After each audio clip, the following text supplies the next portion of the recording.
UP में सख्त निर्देश जारी कर दिए गए हैं। बता दें कि स्वीकृत बेसमेंट में दूसरे प्रायोजन के लिए प्रयोग पर कार्रवाई होगी। बिना स्वीकृत के बने बेसमेंट पर कार्रवाई करने के निर्देश दे दिए गए हैं। बेसमेंट के निरीक्षण के लिए प्राधिकरण स्तर पर टीमें भी अब गठित की जाएंगी। कहा जा रहा है कि टीमों के क्षेत्र में बेसमेंट की घटना होने पर अफसर इसके जिम्मेदार होंगे। अवैध रूप से बेसमेंट की खुदाई रोकने के निर्देश जारी कर दिए गए हैं। स्वीकृत मानचित्र के अनुसार ही बेसमेंट का प्रयोग करने का निर्देश दिया गया है। अपर मुख्य सचिव आवास ने सभी प्राधिकरणों को ये आदेश दे दिया है। तो देखिए, दिल्ली में जिस तरीके से बेसमेंट पे हादसा हुआ, इसके बाद से यूपी में अब सख्त निर्देश जारी कर दिए गए हैं। और ज्यादा जानकारी के साथ सहयोगी दीपक और संजय हमारे साथ जुड़ गए हैं। दीपक, देखिए, दिल्ली में जिस तरीके से बेसमेंट हादसा हुआ, उसके बाद से कहा जा रहा है कि यूपी में भी अब इसको लेकर सख्त निर्देश जारी कर दिया गया है।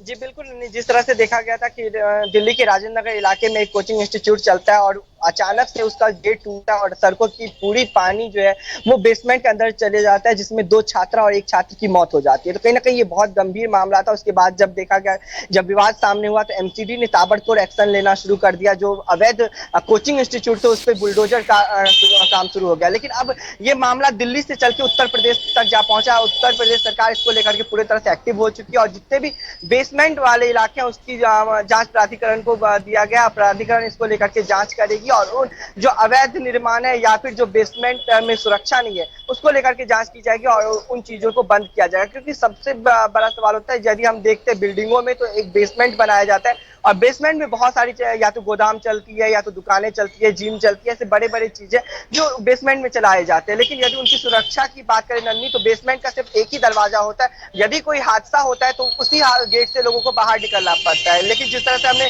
दिल्ली के राजेंद्र नगर इलाके में देखा था, एक ही दरवाजा था, उसी दरवाजे से पानी का जो फ्लो था इतना स्पीड था कि 12 फीट पानी लगभग सेकंडों में वहां पे बेसमेंट में भर गया, जिसमें 3 छात्रों की मौत हो जाती है। तो इसको लेकर के तमाम जो राज्य अब उसको भी एक्टिव हो चुके हैं, चाहे हम दिल्ली की बात करें या फिर हम अब उत्तर प्रदेश की बात करें, तो सभी राज्य सरकार अब इस घटना के बाद एक्टिव हो चुकी है और बेसमेंट को लेकर के और बेसमेंट में जो दुकानें चल रही है या फिर जिम चल रही है या फिर और भी सारी संस्थाएं चल रही है उसको लेकर के प्राधिकरण को आदेश दिया गया कि प्राधिकरण इस पे जांच करेगी और जांच के बाद जो अवैध है जिसमें सुरक्षा नहीं है उसको बंद किया जाएगा, सील किया जाएगा। और यदि दिल्ली की बात करें तो दिल्ली में भी 13 ऐसे इंस्टीट्यूट है जिसको सील किया गया जो बेसमेंट में चल रहे थे।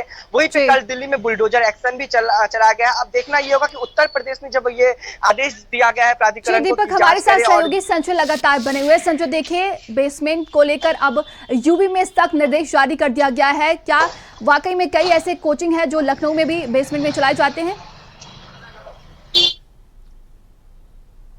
बिल्कुल, दिल्ली की राजेंद्र नगर की घटना के बाद जिस तरीके से सदन में नेता प्रतिपक्ष रहे और समाजवादी पार्टी के राष्ट्रीय अध्यक्ष अखिलेश यादव ने वहां पर पूरे मामले को जोर शोर से उठाया था, उसके बाद से यूपी गवर्नमेंट अब हरकत में आ गई और यही वजह है कि यूपी गवर्नमेंट ने सीधे तौर पर निर्देश जारी किए हैं। अपर मुख्य सचिव आवास ने ये निर्देश जारी किए हैं कि एलडीए एक कमेटी बनाए और हर क्षेत्र की एक कमेटी बने, जिस कमेटी को जाँच करने के निर्देश दिए गए हैं कि वो निर्देश के तहत जांच करे जहां पर बेसमेंट के तहत अवैध ढंग से कोचिंग्स चल रही हैं, कहीं पर जिम्स चल रहे हैं या कोई बेसमेंट के अंदर गोदाम बनाए गए और जो बिना मानचित्र मतलब बिना एलडीए से मानचित्र नक्शा पास कराए ऐसी इमारतों में बेसमेंट बनाए गए हैं उनको तत्काल रूप से रोका जाए, उनको सील किया जाए। इसके लिए टीम बनाई गई। अगर टीम के इलाके में इस तरीके के बेसमेंट जांच क्रॉस चेक में पाए जाते हैं तो उनके ऊपर भी टीम के ऊपर भी कार्रवाई करने के निर्देश एलडीए और खास करके अपर मुख्य सचिव आवास ने जारी किया कि उन टीमों के ऊपर भी कार्रवाई की जाएगी।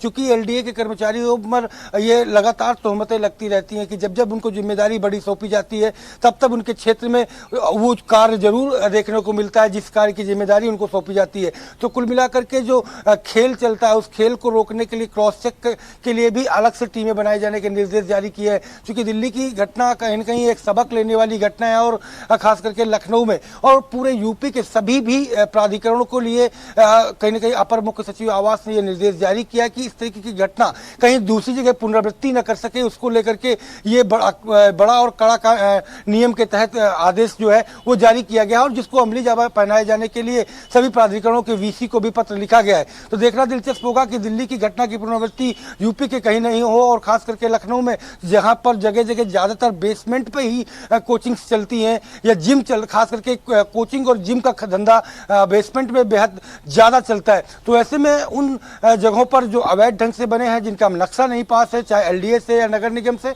तो ऐसे में विधिक जो कार्रवाई है वो की जाएगी। जी, तमाम जानकारी के लिए आप दोनों का बहुत बहुत धन्यवाद है। चलिए आगे बढ़ते हैं।